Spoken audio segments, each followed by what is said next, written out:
At the 2024 International Media Conference, much of the discussion revolved around generative AI.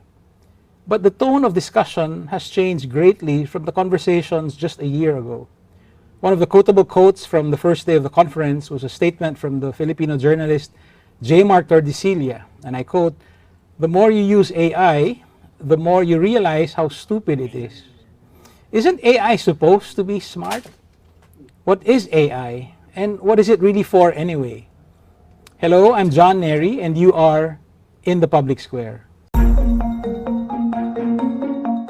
We are on site at the Philippine International Convention Center, and we are joined today by Irene Jay Liu, Regional Director for Asia and the Pacific of the International Fund for Public Interest Media, and Nikki Usher, Assistant Professor of Communication at the University of San Diego. In two different sessions directly related to AI, Irene and Nikki offered some truly thought-provoking insights, and I'm delighted to welcome both Irene and Nikki. Thank you for joining us in the Public Square. Thank you. Thank you for having us. Let me start by referencing something that Irene said. I know that you both recognize that journalists are not the only gatekeepers anymore. You know, a truth that some old-time journalists may have a hard time accepting. As Irene said, public information is not from journalists alone. I'd like to ask, so this whole time we've been looking at journalism grappling with AI. What does journalism's grappling with AI tell us about AI itself as a phenomenon? Maybe I can start with Irene and then Nikki. I think that AI, generative AI in particular, has forced us to really rethink what is the purpose of information and really taking a view of the user. This is something that we talked about in our panel yesterday, but the big change that we've seen since essentially the advent of the internet is that it isn't just, you know, journalists on high delivering information and saying, this is what you need to know. Users are becoming much more empowered through technology, through many platforms, about what they want to use and how they use it. And so I think that one of the changes is that back in the day, you would go to the newspaper or radio or TV for pretty much every decision you make in your life. What's going on in my school? Which grocery store has the coupon that allows me to buy at a discount? Now that's completely fragmented. However, you know, we sort of, as journalists, have thought about journalism as still being all-encompassing. And I think that more and more the definition, when we really get down to what journalism is and what the value proposition is, has to be further narrowed and defined. And I think, in my mind, you know, when we think about journalism, it should be, yes, it should be information that helps people to make decisions in their lives. That is literally the definition of public interest information. And then if you go further, journalism at its kind of ideal is holding institutions accountable. It's, you know, digging up those stories that are uncovered, and it's helping people to look outside of their own worldview and experience to understand the broader world, right? But when it comes to products and platforms and how people interact with information technology, you know, people can get all different types of information in many different places. And that has been kind of the central challenge. And I think generative AI, in the form of chatbots, in the form of kind of that conversational discussion, you're not going to suddenly be like, okay, well, I'm going to go here for the information about movie times and where, you know, and where to go to eat. But then, you know, do I go to a different chatbot and have a different conversation about news? Maybe in this future that will be the case, but I think that right now, you know, it's going to result in more consolidation. Nikki, which aspects of AI are in sharper relief because of the problems journalism has with it? So one of the advantages that journalism has is it's an industry that gets to talk a lot about itself. Okay. And what I mean by that is that the existential crisis that I think generative AI presents, and I think wrongly so to some degree, but presents to so many different industries, like is the college essay dead, right? You know, what's going to happen to white collar workers when, you know, AI can do their work for them? Journalists get to sort of speak loudly about those concerns as it reflects their own sort of industry, right, right? yes. And so, but what I think is most interesting to me is the extent to which most of us, and Irene mentioned this yesterday, most of us are already using some form of AI and some form of generative AI. And so the question is like, is the sort of advent of a democratized use and access to these tools, is that somehow like a radical sea change for how we understand how to look for information or how we trust and verify information? And I think that increasingly, as you point out, I'm leaning towards the sense that actually I'm not sure in the end, I hope this doesn't like come back to bite me, but I'm not sure that this is like this radical transformation. Okay. What I do think, and this is where I would push back on what you had to say, is I don't think the user is driving the show. I think the big tech companies are. And I think that now we have an added intermediary where we've got digital intermediaries of Google and Meta, and now we've got OpenAI, and we've got all these other sort of the generative AI companies as well. And so there's even more of a layer of big business over sort of that information architecture. I want to ask a question later about this idea of the audience being reshaped or reformed by AI. Maybe we can talk about that. But I want to be clear, at least to our audience, that okay, I'm a journalist. I'm interested in AI, but I want the conversation to be about more than just journalism, right? I mean, so I'd like to ask you, how should we approach AI? Now, I mean, as I said several months ago, our very first episode on AI had a panic-stricken title, "Who's Afraid of ChatGPT?" And now, Nikki, you're saying, hey, maybe it's not as radical as people might think. And I think the case might start to be made for that. I mean, the more people use AI, it's like, okay, it's very powerful, but it's not all powerful, that sort of thing. So I'd like to ask both of you, again, Irene first and then Nikki, how should we think about this? I mean, not just for journalists, but for everyone who's going to use AI. I think for generative AI, currently, we should view it as a tool. It is going to be an increasingly powerful tool that will actually help with a lot of perhaps more mundane tasks, right? So copy editing. Back in the day, people had to know how to spell everything perfectly. Now you have spell check. No one even thinks twice about that. You have grammar check. This is sort of the next level. I think that there is some question to be had about whether or not it makes everyone write exactly in the same way, which becomes boring. That's a different piece. But I think that it can be very useful for many newsrooms and for many journalists in their day-to-day transcription, summarizing, long articles to short articles. There are all kinds of things that this could be very helpful for. I think, and this speaks to what Nikki said, which is how this will affect the connection between the person who's producing content and information and how it eventually reaches the user, the audience, the person who's using that information in their daily lives. There are going to be many intermediaries. And so I think that on the one hand, separating the different issues. There's how do you use the tool? What are the ethics around using the tool? What is required for disclosure? Those are all things that I think many newsrooms are grappling with and many industry organizations are also thinking about, building standards around it. To me, and this is an area that I spend a lot of time thinking about and working on, is what about the impact on the whole information ecosystem, particularly around how journalism or the production of information is going to be funded in the future. And I look at it in two ways. One is it's an opportunity, because those who are in the business of translating the real world and what we see into ones and zeros that will be ingested by the large language models or as grounding data or in kind of the product, that's going to be a very important activity. And because language and culture are so important in how that translates to the user, I think there's an opportunity for those who are in the business of understanding culture and understanding and writing in language it's going to be very powerful and important. I think the question though is whether or not there will be a sustainable business model around that. Who profits and who benefits from that work, right? And journalism in many places is costly because you need humans to actually do that translation from the real world to the digital world. And when we're talking about licensing and all these other issues, there's a big question about who's going to get the payout.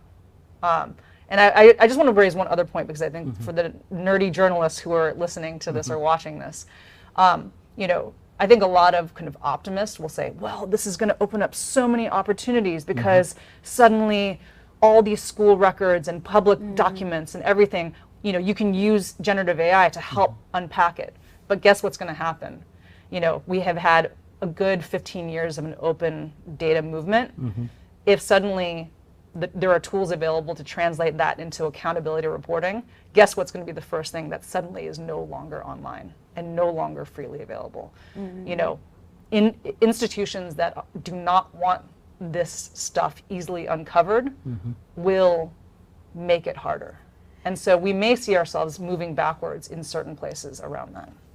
Yeah, I mean, I think speaking from a U.S. context, because that's the context I know most, we have public records laws that would probably prohibit some of that. And I think one of the most innovative spaces, and this is, it kills me to say this, but where we're seeing some of the best use of public records for AI-generated journalism is actually right-wing Republican local news sites that are regurgitating public records and then saying, the restaurant reports from this small town, and doing it automatic with it using AI. And they've actually made sort of some of the biggest gains in terms of what we see that AI might be able to do for local journalism. And I think that has remained sort of something that people don't really want to talk about. People would rather dismiss this as like pink slime journalism, but amidst all of the sort of like deceptive partisanship, there's also some like, automated local journalism that is fact-based in documents. But I want to come back to your question though about like, what about everybody who isn't a journalist, right? And I think that there's the value proposition for journalism increasingly, and my last book is called News for the Rich, White, and Blue, How Place and Power Distort American Journalism. And so the value proposition of who's going to pay for news and what that news looks like is very much not sort of like the local news, the local high school sports, like what is happening at a level of sort of there isn't a large enough market to support the news, right? And so that's where you start to see people that are going to they've already begun picking up the slack for news organizations. And what'll be most interesting will be to see how ordinary people who are trying to give information to their community end up using these tools. We make a lot of jokes in the United States about like, what's the school board gonna do? Who's gonna cover like the county police or the county courts, right? And right now we see a lot of that falling to ordinary people who are just sort of like in these meeting rooms, in these public spaces, trying to get the information out to people, whether that be through posting on Facebook or whether that be through their own sort of microblog or just, and I think that that's gonna become something that they may be able to do more efficiently through some of these AI tools as they develop. So I think, hold your seat and see what happens, because people are creative and ultimately these tools have no meaning except for how we decide to employ them. And I do think that there are ways in which these tools can help make up for some of the deficits that exist in reporting, in helping people who aren't journalists do this. Can I jump in on that? Oh yeah, of course. I think that it's an interesting question, because I think that, one of the beautiful parts about the advent of the internet and social media was the fact that you had citizens who were committing journalistic acts. Right. And I think that, there are many technologists who still believe in that, and they would, much rather, cull social media and Reddit and other, places for information because they don't have to pay for it. But I think the challenge is there's a constant question for technology companies, for governments, and for anyone, is that someone has to decide what is authoritative and what isn't authoritative, right? And everyone sort of doesn't want to be the one to be responsible for that decision. Tech companies don't want to. They don't want to pick and choose and be the arbiter of truth. Governments, some of them want to, but then actually citizens don't want government. They don't trust government to be that arbiter, right? And I think that this is a central challenge for where we go with this, because as we move more and more into relying on AI mediated spaces for information, you know, someone is going to have to make that decision. What do you raise up? What do you lower? Right? There was a difference when, you know, you kind of went to Google search or to Bing search or any search engine, and it was just a bunch of links, because ultimately you could kind of keep scrolling and click on the link and keep clicking on links. If suddenly people are relying on a summary and they don't know where the sources are and they don't go to different links, then suddenly that, whatever is that summary, the importance of authoritativeness becomes really important. So someone has to own that and someone has to be responsible for it. Yeah, sorry, I just go ahead, John. Go ahead, no, go ahead. I mean, I think that I'm just here taking notes. If there's one major change that I think people aren't talking enough about, it's about the end of the link-based internet system. Like we have had the end of the link-based, right? Like if you which start, explains Google's dominance. Yeah, I know exactly. Right, like Google's entire, it was like a page rank system, right? And you are suggested a number of links, but when you are no longer linking out because the content of your answer is already there, then you've kind of eroded the essential networking structure of the internet. And so this is why it's so critical for news organizations and so threatening, is that when there is a summary, there's no need to go beyond the summary. And you know, I think a lot about Google News, which this fight over like the news snippet, and at the very beginning of Google News, Google was like taking, you know, little snippets, and then, but there was always a link back, right? Now there's no more link back. And so the fundamental way in which we imagine an open internet to some degree is threatened, I think, by sort of the summative nature of generative AI and prompting. Yes. Candidly, I've changed my search engine. I've given up on Google. So my choice of toxic billionaire now is Bill Gates. So I'm using Bing. But it is true. A lot of the results I get, I can read everything right on the search results page. I don't need to go there. I want to go back to that idea of like, so how does that affect the profitability, for instance, of news organizations, and also this whole idea about who profits from AI. But first, I want to go back to the question of framework. The communication scholar David Hesman-Hogg talks about, you know, the cycles of digital evolution. So in the beginning, we had this sense of digital optimism, right? The internet will solve everything. Everyone becomes a publisher. But of course... Wait, it hasn't? Sorry. You didn't get the news? What I want to ask you is, did we learn anything from the first few cycles of, you know, the life of the evolution of the internet, which we can apply to how we deal with AI? I mean, like this whole idea that, hey, I'm a single newsroom in Mindanao and I can, you know, compete with Rappler. The barriers to entry are actually very, very high, right? I mean, it can't all be solved by AI, right? So, I mean, the reason that David's work is so resonant is because he's identified sort of this ongoing sort of structure in how we talk about technology. And fundamentally, the way that we talk about technology hasn't really changed. When we have a new piece of technology, the sort of power dimensions in society are litigated through our fears and our hopes for that technology. And so I think if we have learned anything about kind of what might guide us from the before, is that technologies are not going to alone challenge systems of governance and power. There's like the Arab Spring. If the Arab Spring taught us anything, it's that Twitter isn't going to bring democracy to the world, and that it's really fundamentally about how we use this technology. And I think the other thing is, I think that we maybe didn't anticipate that we've always thought that like more information is better. Right, that the best information will rise to the top, and we have seen good information drives up bad. That sort of thing. And the implosion of sort of like this idea of the marketplace of information with good information rising to the top. It's like, no, the loudest, the information that is best able to manipulate sort of algorithmic curation in order to be surfaced, right?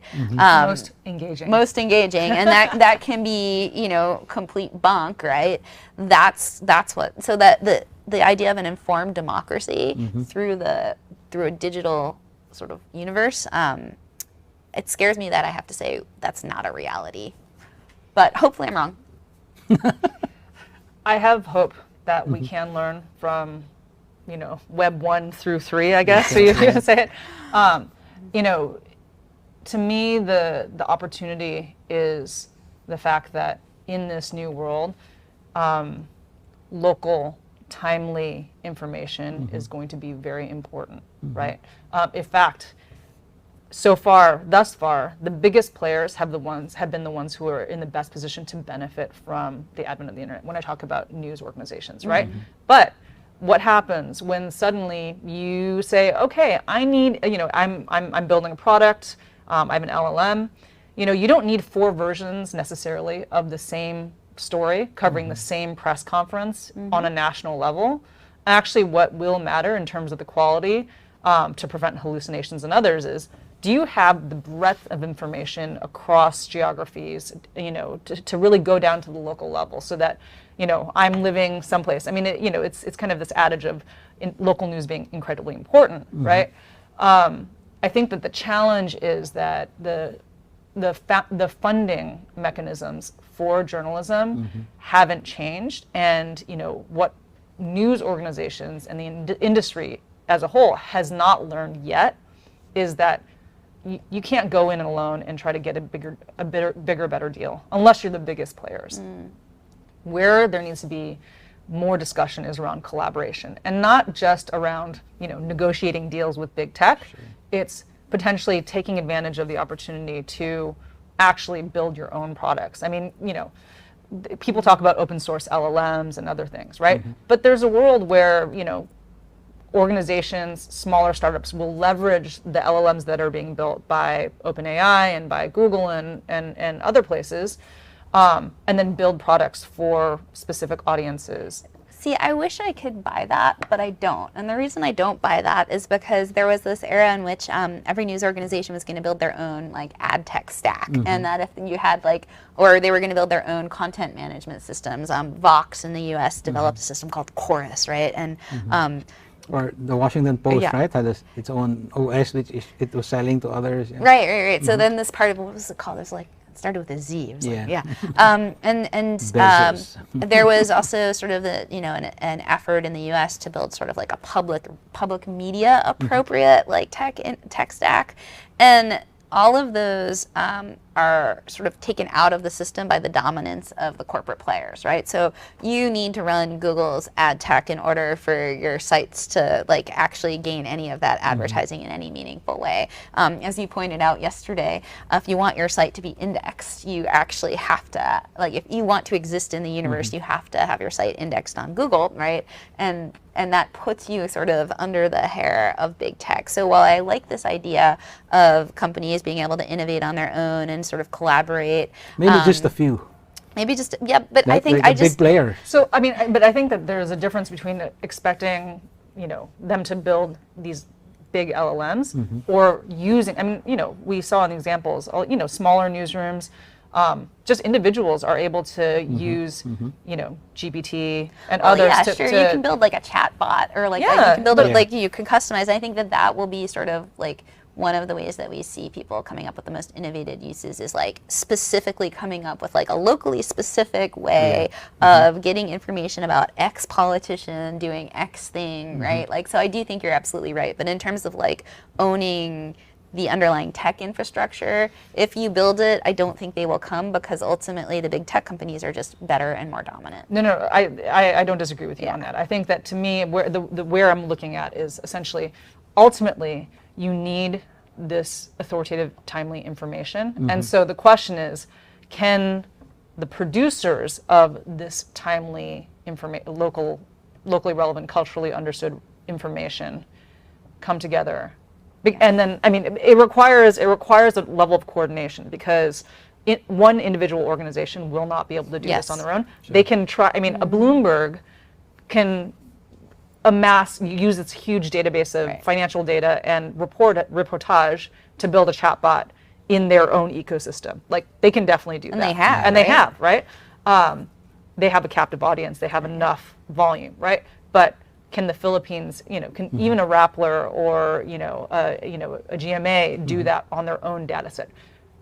They could, but who's going to be the audience? The value is if everyone really comes together and says, listen, we are building a product. And this is also where I think, the question about regulation, engagement with tech companies, engagement with government comes into play, because I think that if the hope is that this will be regulated, it's going to be slow, it's going to be hard, and honestly, governments are in a tricky spot, because on the one hand, they want to get a piece of this pie, right? They want to become hubs of generative AI and AI companies. So on the one hand, they're trying to attract this kind of investment and talent and foster it by creating a more open environment. And then on the other hand, they want to be kind of protective of the implications for mis and disinformation, information integrity, and then also those noisy journalists and news organizations that keep asking for compensation, right? So those interests are at odds with each other, and so I think that the more that information producers, not just journalists, not just news organizations, but more broadly, come together and speak in one voice about what they want and what they think is needed, and also come with solutions, the more likelihood that they have a chance to be able to engage and help to shape what this looks like, instead of being just like victims of unintended consequences. So it turns out that much of the discussion about AI should actually involve money, funding, resources, right? I mean, you said yesterday, you pointed out that for someone, maybe $50 is a small thing, but for some newsrooms, they can't even subscribe to the $20 subscription fee for ChatGPT for one person, right? I mean, so we'll get back to that. But I want to ask, at this point, I want to ask you, can we opt out? Say I'm a teacher, I'm an advertising agency creative. Can I say I don't want to have anything to do with AI? I mean, so it's interesting because we see this in higher ed, right? I'm a professor, and there are professors who are adamantly, they're putting on the top of their syllabus, no generative AI, no AI being used. But then when you think about, like, we have a lot of students that are not working in English as a first language, right? And so actually Grammarly, which is like a grammar check, right? Actually helps kind of get rid of those stupid sort of like silly errors that we would knock a student down for a grade or two, right? Unfortunately, when you feed an essay that's used Grammarly into like, is it AI or is it not, it will almost always flag it, right? And because it's a little bit more, it's like perfectly mechanistic, like it's actually good grammar as opposed to the kind of intuitive grammar that you have as a sort of native speaker. And so, but I've kind of come around to realizing, again, it's all about choice, right? And it's all about understanding and actively, like, what are your options for using this technology? What is an ethical decision for you? What is an ethical decision for the people you have in your life? And ultimately, how can you use these tools in ways that just enhance what you're already doing? So I don't think, I think opting out is sort of like the next person's like, oh, I don't want to be on social media. I don't do that, right? But you know what? Every time you've had a picture taken of you and your friends tagged you, you are on social media, right? And so the tentacles of this technology are going to reach beyond far what you as you can't opt out, but you can also make good choices when you are in that situation. So you think AI is an octopus with tentacles? I think that everyone, I mean, if you are online at all, if you use a computer at all, you're using these technologies, right? And more it will be, you will increasingly be using them in sort of invisible ways, right? And so I think that you really can't opt out unless you want to go live in the woods and write pen to paper, I guess. But you probably will have a lot of grammar and spelling errors, right? And I think that, to be honest, it's a disservice to anyone really, especially those who are looking to kind of go into the real world and start working, to not engage with these questions and not make them aware, because this is the world we're going to be in. And I mean, it's interesting because the higher ed question is a really interesting one, because I think, what I'm seeing is that this is requiring a reflection for every industry about what it is actually that what are you paying people to do, and what is the value, right? Because one of the things that I think about in terms of this new world where you can suddenly have an assistant that helps you write beautiful prose is that back in the day, a lot of journalists were high school graduates, maybe not even. They were copy kids that then suddenly rose up and became editors, right? Over the past 20, 30 years, we've seen a professionalization of journalism to the detriment, quite frankly, I think, of the industry and also, connections with different, kind of our readers and our audiences. There's a new world now where you could say, listen, like, we don't care whether you write beautiful prose. Are you nosy? Are you good at, are you a good gossip? Are you able to get stuff out of people? And suddenly all those scoop machines that can kind of go into a community and build trust and get all that information, suddenly they can put notes in, and then, you have pretty good prose that then an editor will look over. I mean, there's a world where this becomes actually a tool to help more people and more diversity in the information gathering. I think to your point also about citizen journalists. But it's a question of having to really think through, like, what exactly are we trying to do with the tool, and what are we trying to avoid by not using the tool? This reminds me of the discussion in one of your sessions about having AI anchors or hosts, right? I mean, and somebody said it's not a successful experiment and so on, and then I think it was Irene who said, but do you have Alexa or Siri and so on, and who knows, that might be for the younger generation like a credible source of information. And I thought that question actually gives us an example of the kind of questioning you should start when it comes to dealing with AI, right? So it's like, is a human person reading the news a necessary part of journalism, right? I mean, do I need the? Well, can it be like what was his Max Headroom? I don't know if you're. I don't know what that. Yeah, sorry, I'm missing that reference. So that's from the 1980s, MTV and that sort of thing. So they have this robotic image, that says things and so on. Anyway, the point is that do you need a human person to read the news? My point is that asking a question like that makes you wonder, really, what is AI for? And then maybe we can find what really is the essence of journalism or teaching or at agency work or whatever. But I mean, I think the question you're asking is fundamentally what makes humanity special, right? And that is sort of like, it isn't a new question, right? This is a question that has sort of like been part of philosophy, part of like, but I think it's forcing us to ask, for everybody to ask it. It's not just the domain of a philosopher, but like, why is it that I like having an anchor that I connect with and believe in, and then I see, I have a crush on Anderson Cooper. I would like, I could teach, and then and I because of the way that he delivers content and the connections he's able to make. But there are currently AI newsreaders in lots of places, and not just China, but also the BBC developed a newsreader for weather or something. Anything you can use structured data, it's especially useful for. And so it's like, what is it about that news anchor that we need? And I think for me, it's like comfort and guidance and a sense of like human connection, or assurance. And so but again, there are also questions around equity that are built in. And so I always like to point out like, why is you can change Alexa's name, right? You can change Siri's name. Why are these? You can change Cortana. Why are these all women that you're like asking things for? Alexa, order me a Tide Pod, right? Like, and so like deconstructing, like, this all seems naturalized, but understanding that there's another question to ask is also really important too. That's a great point, actually. We should just call it Jeeves or. I want to go back to the point about money.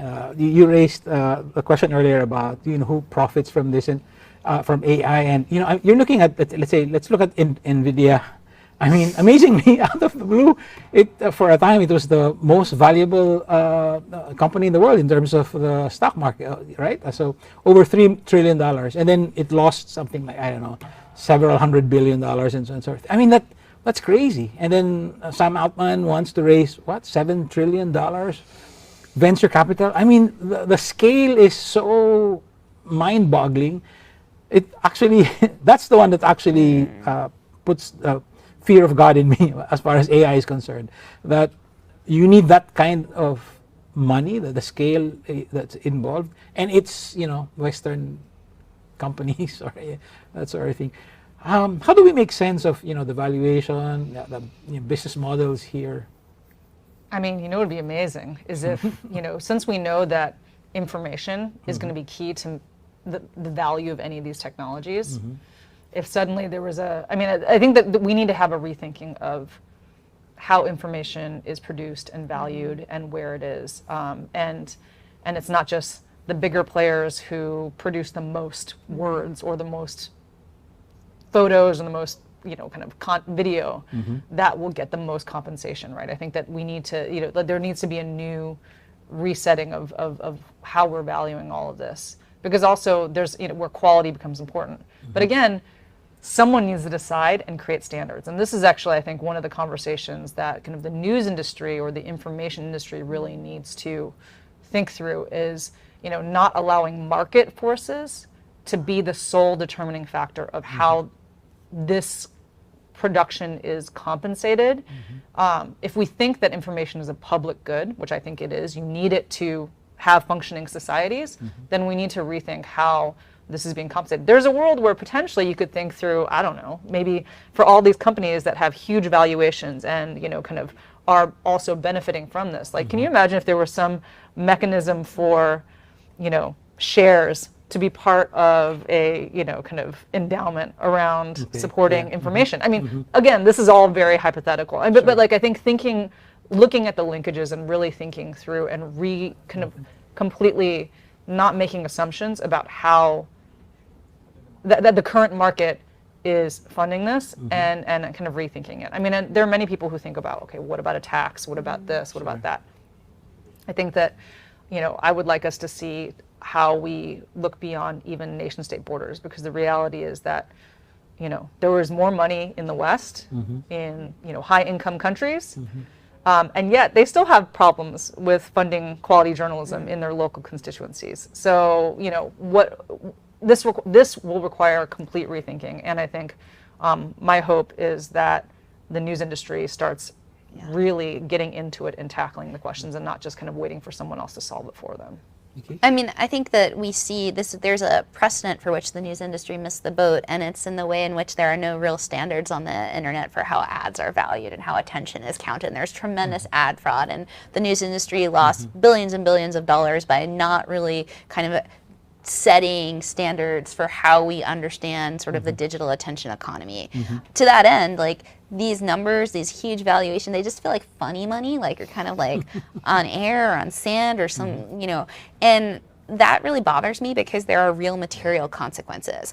The first thing I think we're not talking nearly enough about is for all of that valuation of what this technology is worth, what is the actual devaluation to our environment, because all of this AI, generative AI, all of this computation requires more and more natural resources, more and more water at a time when we're seeing issues around basic rare earth metals, right? Like, and so we keep forgetting that there are material consequences for these kind of like information situations or sort of this information environment. And I think the thing that we really need to talk about is we are constantly as people being seen as consumers. There are very few spaces where you can escape being targeted for your attention. And the thing is that none of these companies are ever sort of like, those companies don't get taxed, or they're getting this all for free, right? They're getting our attention for free to help further monetize their own goals. And I want to figure out how we carve back that space where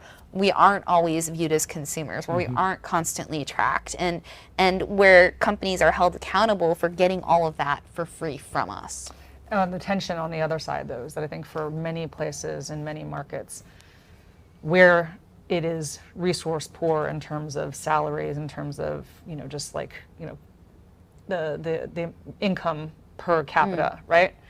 Attention is the way that you still get access to this information. And I think this is a fundamental challenge that we face with even something as simple as charging subscriptions or reader revenue, right? I mean, to the point of your book, right? I mean, it's just, is high quality information now suddenly only going to be, is it something that is only for the elite? And when we say elite within one country, one market, or elite globally, right? That only the high income in high income countries will be able to access this information, and then everyone else will just have to deal with the, kind of drivel that is produced by content farms and others who have a different way of monetizing. And this is going to be, I think that this tension is only going to be exacerbated as people move into more AI-mediated spaces. Maybe, Nikki, part of the answer to your question, or maybe I hope part of the answer is we learn to puncture the myth of the marketplace as the source of value. So even when it comes to ideas, right? I mean, the very well written passage by Oliver Wendell Holmes Jr. talking about the test of an idea is how it's accepted in the marketplace of ideas and so on, and it sounds so nice, but I think that, I don't know, maybe it just puts too much of a premium on the market. Well, I mean, I think the fundamental misreading of Adam Smith is that the markets are imagined as being regulated so that they can be functionally competitive, right? And when we think about ideas, something that we've had to acknowledge is that not everybody has the same access to put their ideas forward or the same ability to kind of like shape the conversation. And so the whole fundamental premise of like the best ideas rising to the top is like the best ideas of the most powerful people. That's right. Right. And now they're not even biggest, but now they're not even the best ideas. Some of these are like the worst memes and the worst misinformation, right? That's right. So I just want to, we don't have time. I mean, I have one more question for each of you, but I just want to note that this point that you raised about asymmetry was very much a theme of the two sessions that you were part of, right? I mean, it's like, in the beginning, in the internet, we all thought it would decentralize power, and yet, look, it's consolidated power in like 5 companies in the US, maybe 2 or 3 in China. I mean, it's, so I just wanted to note that a lot of the time was spent talking about asymmetry. I'd like to use the last few minutes that we have to ask you a question that I wanted to ask in the sessions, but I wasn't able to. Nikki, in your Substack, you asked a truly provocative but also foundational question. How do we know, you asked, how do we know that journalism has made democracy better? And then I just want to ask, how does AI complicate or resolve that question of yours? I mean, this is a question some people spend a lifetime thinking about. Yeah. But I think that like, what does our end goal look like, right? In terms of like, what do we want to see the world look like? And by that, I mean, like, do we want everybody able to vote? Do we want everybody to have a basic income? Do we like, what is the imagined world that we have that we're all fighting for? It may be different for different people, right? And where does journalism fit in? Is journalism an advocate? Is journalism a conveyor of information, right? And I think that until we have like an answer of like, what is the end to which all of this journalism is for, like something concrete that's more than just fuzzy ideals, I think it's really hard to assess like the value that it provides to society. And maybe that's a kind of mean thing to say, but I want to know, when you say journalism checks corruption, what does that mean? What does checking corruption look like? What is the endpoint for knowing we no longer have corruption, or like how do we declare success, right? I think AI complicates some of this because AI throws just more actors into the system, and it becomes harder to disentangle sort of causality between sort of an action happens in the world and who is responsible. So I think that's kind of the short answer. All right. Although in the Philippines, I do have the vantage point of having lived through a dictatorship. Yes. And then, waking up one day and they're gone. So you can see the difference, right? But that's not the case for everyone. Irene, my question for you is, yesterday you spoke of the increasing weaponization of skepticism, which I thought was, the skeptical part, I thought that was a good thing, right? What do you mean by that? And how does AI, again, complicate or resolve that issue?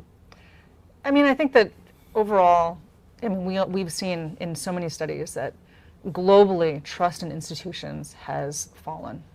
I mean, it's everything from, the church, religious institutions, governments, education systems, and also news organizations, right? I mean, there just isn't that sort of trust. At the same time, I think that, especially in the information space, before there used to be brands that people could actually associate to either trust or distrust. And I think that in many of these spaces now, we actually, people don't even know where the information comes from. So they don't necessarily have a point of view on trusting or not trusting. But one thing we have seen is that there is more awareness about mis and disinformation, about the fact that you can't trust everything that you see. But has that actually created a more discerning audience that will seek out high quality information? I think in some cases it's true, but there are many people who just kind of throw their hands up in the air and say, well, I don't trust anything, you're all liars, and I'm only going to trust people, my friends and family. I'm only going to trust the influencers or the personalities that kind of I feel a connection to, right? And this kind of amorphous institution that's a brand name for a news organization, I don't know if I trust them. People will revert to their kind of human trust. And I think that there's been a lot of discussion when it comes to deep fakes and generative AI. Well, are people gonna now trust even less, right? And I think that for those who are bad actors, now you can call things that are true fake news, and people will actually believe that it's fake news too. I think that and also then you have things that are I just think that more and more, because people don't trust anything, then suddenly you can just weaponize everyone's skepticism and say, well, yeah, don't believe in anything, but believe in me. Well, skepticism becomes cynicism, right? Exactly. Irene Jay Liu and Nikki Usher, thank you. This has been a most fascinating, philosophical, enlightening conversation. Thank you. Thank you. Thank you. And that's it for us today. The next step for engaged citizens, as always, is to take a more active part in rebuilding our democracy. You can download the Rappler Communities app and join the Everyday Tech chat room if you want to talk more about AI. Thank you. This is John Nery. See you in the public square.